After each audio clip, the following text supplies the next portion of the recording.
నమస్కారం, నేను మీ జాహ్నవి. మనతో ఉన్నారు ప్రముఖ జ్యోతిష్య వాస్తు పండితులు, ప్రముఖ ఆధ్యాత్మికవేత్త, జ్యోతిష్య వాస్తు శిక్షణ నిపుణులు, లలిత ఉపాసకులు, బ్రహ్మశ్రీ నానాజీ పట్నాయక్ గురువు గారు. సూక్ష్మంలో మోక్షం ఈ ప్రత్యేక కార్యక్రమం ద్వారా మనకున్నటువంటి ప్రతి సమస్యకి ఎంతో చక్కటి సొల్యూషన్స్ గురువు గారు అందిస్తూ ఉన్నారు కదా. మరి ఈ రోజు కూడా ఒక చక్కటి ప్రశ్నని గురువు గారు మాటలు అడిగి తెలుసుకుందాం. నమస్కారం గురువు గారు. శ్రీమాత్రే నమః. గురుగారు, ఇప్పుడు మళ్ళీ ఏకాదశి వస్తుంది. సో ప్రతి ఏకాదశి చాలా ప్రత్యేకమైనది. సో మరి ఈ ఏకాదశి స్పెషాలిటీ ఏంటి? ఇది సఫల ఏకాదశి అంటారమ్మా.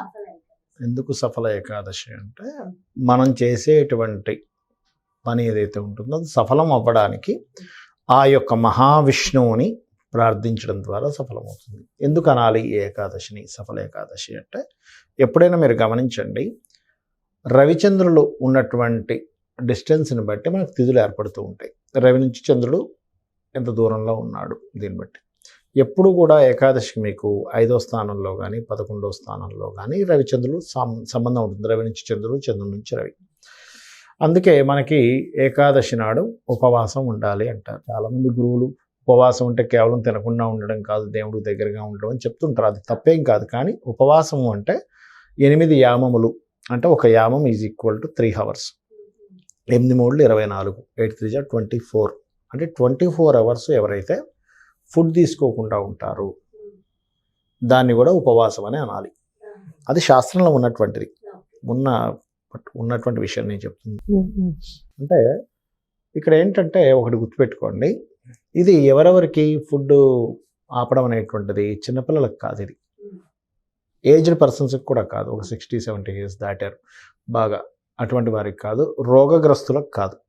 అంటే రోగగ్రస్తులు తినొచ్చు, తప్పులేదు, చిన్నపిల్లలు తినొచ్చు, బాగా ఏజ్డ్ పర్సన్స్ తినొచ్చు. వీళ్ళు కాకుండా ఒక యంగ్లో ఉన్నాం, ఒక 15 years నుంచి ఒక 40, 45, 50 వరకు కొంచెం బాగానే ఉంటుంది, శరీరం సహకరిస్తుంది. మీకు శరీరం సహకరిస్తున్నా, మీరు మంచి ఆరోగ్యంగా ఉన్నా, ఖచ్చితంగా ఇంకా మీ ఆరోగ్యాన్ని పెంచుకోవడానికి ఉపవాసం ఉండవలసిందే. ఉంటూ మీరు చేసే ప్రతి పని కూడా ఆ మహావిష్ణువుకి సమర్పిస్తూ ఉన్నట్లయితే, ఈ సఫల ఏకాదశికి ఉన్నటువంటి ప్రత్యేకత ఏమిటి అంటే, చూడండి, చాలామంది మాకు ఎంతో ప్రయత్నం చేస్తున్నాము కానీ వివాహము అవ్వటం లేదు అని కొంతమంది అంటూ ఉంటారు. ఎన్నో ప్రయత్నాలు చేస్తున్నామండి, అసలు ఆ సంబంధం చూసాం, ఈ సంబంధం చూసాం, అవ్వట్లేదని బాధపడుతూ ఉంటారు. అయితే ఇక్కడ ఒక విషయం గుర్తుపెట్టుకోవాలి, ఎప్పుడైనా ఎవరైనా సరే వివాహ సంబంధించిన విషయాలు ప్రయత్నం చేస్తున్నారు అనుకోండి, ఆ అబ్బాయి కావచ్చు, అమ్మాయి కావచ్చు, వారి జన్మజాతక చక్రంలో వివాహం అయ్యే గడియలు నడుస్తుంటాయి. ఒక్కోసారి నడవు. అది చాలామందికి తెలియదు. తెలియక ఇది ఎలా ఉంటుందంటే, మనకు చూడండి, సూర్యోదయం ఉదయం 6:30కి 6:40కి ఇప్పుడు అవుతుంది ఆల్మోస్ట్. నేను అర్ధరాత్రి 1 గంటకు 2 గంటలకు నిద్ర లేచి తూర్పు వైపు ఉన్నటువంటి ద్వారాన్ని తెరిచి అయ్యో సూర్యోదయం రాలేదని బాధపడ్డాలని ఏమైనా అర్థం ఉందా? అజ్ఞానం అంటారు దాన్ని. 1 గంటకు ఒకసారి, 2కి, 3కి, 4కి, 5కి 5-6 ప్రయత్నాలు చేశాను, సూర్యుడు రాలేదు. అయ్యో ఏంటి నా కర్మ బాగాలేదేమో అనుకుంటే, నా టైం బాగాలేదు అందుకే నాకు సూర్యుడు కనబడలేదు అనుకుంటే ఏమైనా అర్థం ఉందా? దేవుడు లేడు అందుకే నాకు సూర్యుడు కనబడలేదు అనుకుంటే, దేవుడు ఉంటే కనబడాలి కదండి. 1 గంటకు తెరిచినప్పుడు నేను మహాభక్తుడిని అనుకుంటే, నేను పూజ చేసేసాను సార్, నేను అంతా పూజ చేశాను, పెద్ద పూజ హోమం చేశాను, నేను 1 గంటకు తలుపు తెరిచా అర్ధరాత్రి, నాకు సూర్యుడు కనబడలేదు, కనబడాలని అని అనుకుంటే అది అర్థం లేని విషయం కదా. అలాగే చాలామంది చేసే మిస్టేక్స్ ఏంటంటే, ఒక పూజ చేస్తారు, ఆ పూజ దానికి సంబంధించిందో లేదో కూడా తెలియదు. వివాహం అవ్వాలి అంటే సీతారాముల కళ్యాణ సర్గపారాయణం చేయాలి. సో ఇక్కడ ఏంటంటే, మనము పాయింట్ నెంబర్ 1, అసలు మనకి ఏ సమయం నడుస్తుంది అంటే 3 నుంచి 5 సార్లు వస్తుందమ్మా ప్రతి వ్యక్తికి వివాహ సమయం. 3 సార్లు నుంచి 5 సార్లు ఉంటుంది. కొంతమందికి వివాహ బలం ఎక్కువగా ఉండదు, కేవలం 1-2 టైమ్సే వస్తుంది, చాలా రేర్గా ఉంటుంది ఆ కేసెస్. మరికొంతమందికి వివాహం చేసుకోకూడని సమయాలు, వివాహం ఆగుతున్న సమయాలు ఉంటాయి, ఆ సమయంలో ప్రయత్నం చేస్తూ ఉంటారు, అప్పుడు అవ్వదు. అలాంటి సమయాల్లో ఈ సఫల ఏకాదశి ఎప్పుడైతే వస్తుందో, పర్టికులర్గా ఈ సఫల ఏకాదశికి ఉన్నటువంటి ప్రాముఖ్యత ఏమిటి అంటే, వివాహ సంబంధించిన దోషం మీ జన్మజాతకంలో ఏదైతే ఉందో ఆ దోషాన్ని తొలగించేటువంటి శక్తి ఉన్నటువంటిది సఫల ఏకాదశి. ఎందుకు అంటే, చంద్రుడు ఫ్రూట్ఫుల్ ప్లానెట్ అంటారు మనకి జ్యోతిష్ శాస్త్రంలో. మనకి ప్రశ్నాశాస్త్రంలో కూడా ఏదైనా చంద్రుడు కనుక ఆ ప్రశ్నకి సంబంధంగా వచ్చాడు అంటే, అంటే సింపుల్ ఎగ్జాంపుల్, ఒక వివాహం కోసం ప్రశ్న వేశాం. శుక్రుడిని కనుక చంద్రుడు చూస్తున్నాడు ప్రశ్న సమయంలో, దెన్ ఆ యొక్క వివాహ సంబంధించిన ప్రశ్న ఏదైతుందో ఫలిస్తుంది. బుధుడిని చూస్తున్నాడు, వాళ్ళకి బిజినెస్ రిలేటెడ్ ఆర్ సంథింగ్ ఏదైనా ఒక అగ్రిమెంట్ రిలేటెడ్ ఏదైనా ఫలిస్తుంది, విద్యా సంబంధించింది ఫలిస్తుంది. అలా ఒక్కొక్క దానికి ఒక్కొక్కటి చెప్పారు శాస్త్రంలో. అలా మనకి శుక్రరాశుల్లో చంద్రుడు ఉన్నాడు కాబట్టి అది ఏకాదశి అయింది కాబట్టి, అది కూడా ఆత్మకారకుడు అయినటువంటి రవి నుంచి ఏకాదశి స్థానంలో చంద్రుడు ఉన్నప్పుడు వచ్చినటువంటి ఏదైతే ఏకాదశి, సఫల ఏకాదశి ఉంటుందో ఇది ప్రత్యేకంగా మొండిగా చాలా కాలంగా మనం ట్రై చేస్తున్నాము, ఎంతో ప్రయత్నం చేస్తున్నా కూడా వివాహం అవ్వట్లేదు అన్నవారు ఇది చేసుకుంటే వివాహం కుదురుతుంది. అయితే దీనికి ఎట్లాగా మనం బోల్డ్ అన్ని కండిషన్స్ మైండ్లో పెట్టేసుకుని, బోల్డ్ అన్ని ఏమంటారు కామ్యాలు పెట్టేసుకొని వివాహం కోసం వెతుకుతుంటే కుదరదు అంటాను నేను. ఎలా అంటే ఆ అబ్బాయి బాగా చదివేసుకోవాలి, బాగా డబ్బులు ఉండాలి, బాగా సంపాదించేసేయాలి, అంత సంపాదిస్తున్నా నా పక్కనే ఉండాలి. సంపాదించేవాడు పక్కన ఎందుకు కూర్చుంటాడు? బోల్డ్ అంత బిజీగా ఉంటాడు కదా. తల్లిదండ్రులు హీరోయిన్ ఫాదర్ మదర్లా కనబడాలి, పెళ్ళి అయిపోగానే వాళ్ళు మాయమైపోవాలి, మా పక్కన ఉండకూడదు. ఇవాళ రేపు కొంతమంది, అందరికి ఉన్నాయని అనట్లేదు ఇలా. పెళ్ళి అయిపోగానే మేము వేరుగా ఉండేటట్టయితే పెళ్లి చేసుకుంటా అనే కేసెస్ నేను చూశానమ్మా. మొన్న దీనికి విరుద్ధంగా కూడా ఒక కేసు చూసా. అదేంటంటే ఆ అమ్మాయి వాళ్ళు పర్టికులర్ ఒకటే మాట చెప్పారు అబ్బాయి వాళ్ళకి, మీరందరూ కలిసి ఉంటామంటేనే మా అమ్మాయిని మీకు ఇస్తాము అని ఒక కేసు చూసా మా చుట్టాల్లో. అసలు చూసి నిజంగా ఆనందం వేసింది. అరే ఏమిటి ఇట్లాంటి తల్లిదండ్రులు, నిజంగా గ్రేట్ కదా తల్లిదండ్రులు. వాళ్ళందరూ కావాలనుకుంటున్నారు ఈ రోజుల్లో, అలా ఉండడం మరి అది చాలా రేర్ అసలు. అలాంటి కేసెస్ కూడా చూసాం.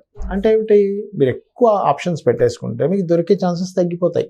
చాలామందికి ఇవాళ రేపు వాళ్ళ జన్మజాతకంలో బలం లేకపోవడము, లేకపోతే వాళ్ళకి గోచారం రాకపోవడమో కంటే కూడా వీళ్ళు పెట్టుకున్న ఆప్షన్స్ ఎక్కువైపోయాయి. ఇదే చదవాలి, నేను డాక్టర్నే చేసుకుంటా అంటారు కొంతమంది, నేను ఇంజనీర్నే చేసుకుంటా అంటారు, సాఫ్ట్వేర్నే.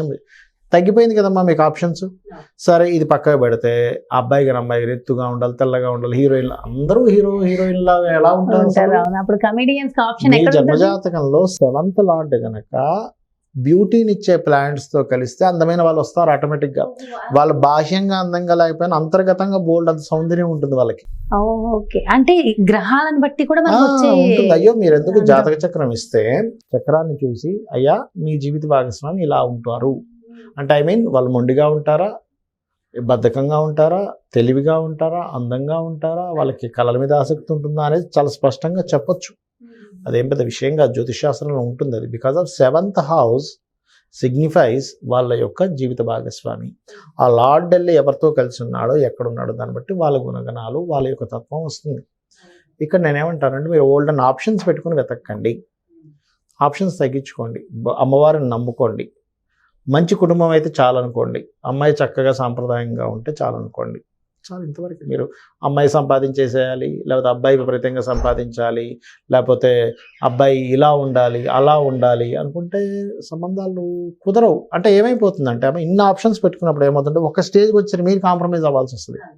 ఏదో ఒకటి కానివ్వండి అంటారు. నేను చాలామందిని చూసి అలాంటి వాళ్ళని, అయ్యో ఫస్ట్లోనేమో 25 వయసులో ఉన్నప్పుడేమో అసలు అదొద్దు ఇదొద్దు రిజెక్ట్ చేసుకోవడం, 40 ఏళ్ళు వచ్చేదాకా వివాహం అవ్వకపోవడం, 40 ఏళ్ళు వచ్చాక ఎవరో ఒకరిని చేయండి ఆయన అంటే ఎవడు రాకపోవడం, ఎవరో ఒకరు స్త్రీ అయితే చాలనుకున్న స్టేజ్కి వచ్చేసారు, ఎవరో ఒకరు పురుషుడు అయితే చాలనుకున్న స్టేజ్కి వచ్చేసారు. అప్పుడు వీళ్ళకి 40 years వచ్చేసాక, 40-45 వచ్చేసాక ఇప్పుడు ఇంకా కష్టమవుద్ది కదమ్మా. అప్పుడు ఆల్రెడీ వాళ్ళు సెకండ్ మ్యారేజ్ వాళ్ళని చేసుకోవాల్సిన పరిస్థితి రావడం అదేం తప్పనట్లేదు నేను. వాళ్ళ మైండ్ సెట్ వీళ్ళ మైండ్ సెట్ సెట్ అవ్వాలి. ఓవర్ మెచ్యూరిటీ అయిపోతే కూడా కష్టమే, ఎక్కువ మెచ్యూరిటీ అయితే కూడా కష్టమే. ఒక పట్టాన క్యాల్కులేషన్స్ పెరిగిపోతాయి. అమాయకత్వం కూడా కావాలి. మంచి మాట చెప్పారు. ఎందుకంటే ఒక ఓవర్ అయిపోతే కూడా ఏమవుతుందంటే క్యాల్కులేషన్స్ ఎక్కువ అయిపోతే కూడా కష్టమే.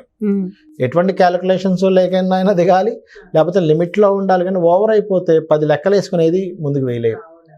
కాబట్టి ఈ ఏకాదశికి ఆ పురుషుడు కావచ్చు, స్త్రీ కావచ్చు, ఈ పూజ చేయడం అంటే అలాగా మహావిష్ణువుని అర్చించడం, లక్ష్మీదేవిని అర్చించడం, ఆ ప్రసాదం ఆ రోజు ఉపవాసం ఉండడం, ప్రతి పని చేస్తున్న ప్రతి పని కూడా మహావిష్ణువుకి సమర్పిస్తున్నట్టుగా పూజ మనసులో అనుకుంటూ ఉండడం, తలుచుకుంటూ ఉండడం, పూజ చేయడం చేయాలి.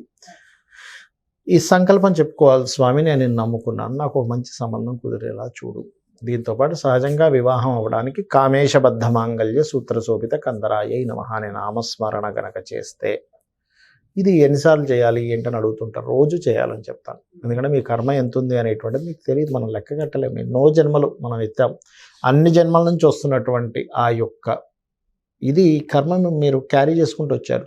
అది మీరు ఎంత సాధన చేస్తే అంత క్లియర్ అవుతుందమ్మా. అది సో నిజంగా అంటే చాలా మంది పెళ్లి కోసం Yeah. ఎదురు చూస్తున్న వారు, పెళ్లి ద్వారా ఇబ్బందులు పడుతున్న వారికి చాలా మంచి విషయం. పెళ్లి పెళ్లి మీకు చేసే- ఏదైనా ఒక కోరిక ఉంటే ఆ కోరిక ఆ కోరిక నెరవేరడం నెరవేరు- కామ్యం కామ్యం, సిద్ధిస్తుంది. అంతే. దీనివల్ల సామాజికమైనటువంటి ఇబ్బందులు ఏమంటే క్లియర్ అవ్వడం. ఒకవేళ వివాహం అయింది, వివాహం అయ్యే కొంతమందికి ఇబ్బంది ఉంటుంది, వారికి కూడా క్లియర్ అవుతుంది సమస్య అనేటువంటి. చాలా చాలా చాలా మంచి రెమెడీ ఎక్స్ప్లెయిన్ చేశారు గురుగారు. Thank you so much. నమస్కారం. శ్రీమాత్రే నమః.